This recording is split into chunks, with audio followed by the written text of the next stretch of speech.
આજે 8 એપ્રિલે સમગ્ર વિશ્વમાં વિશ્વ વણઝારા દિવસની ઉજવણી કરવામાં આવી રહી છે।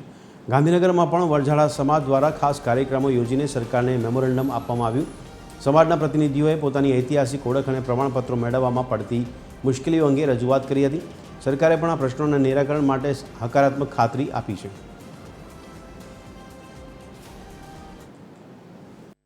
આજે વિશ્વભરમાં વિશ્વ વણઝારા દિવસની ઉજવણી ચાલી રહી છે 8મી એપ્રિલે।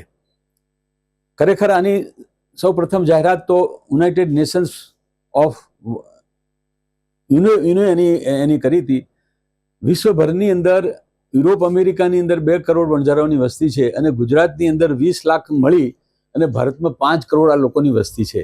અને આ વણઝારા સમાજની અંદર શીખ લોકો પણ હોય છે, ખ્રિસ્તીઓ પણ હોય છે, મુસલમાનો પણ હોય છે અને હિન્દુઓ પણ હોય છે અને બધા એકબીજાની સાથે હળી મળીને રહેતા હોય છે। બીજા વિશ્વયુદ્ધની અંદર આ બધી શરૂઆત એટલા માટે થઈ હતી કે શરૂઆતની અંદર પ્રોબ્લેમ આ લોકો વણઝારા લોકોને યુરોપમાં થયો હતો।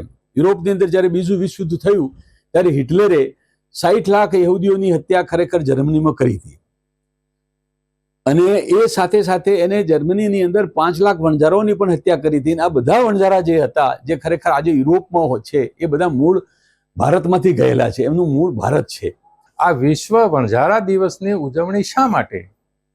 તો હમણાં કેજી સાહેબે કહ્યું છે એ પ્રમાણે હજારો વર્ષ પહેલા ભારતમાંથી અને ભારતના જે 3 પ્રદેશો છે રાજસ્થાન, સિંધ અને પંજાબમાંથી વણઝારાઓ માઇગ્રેશન કરીને યુરોપ સુધી પહોંચી ગયેલા છે અને એ હજારો વર્ષોથી ત્યાં આગળ રહે છે અને ત્યાં એમને રોમા વણઝારા તરીકે ઓળખવામાં આવે છે। રોમા એટલે શું કે જેને આપણે રોમિંગ કહીએ, જે વિચરતી જાતિ જેને કહીએ, તો આ વિશ્વ રોમા વણઝારા દિવસની ઉજવણી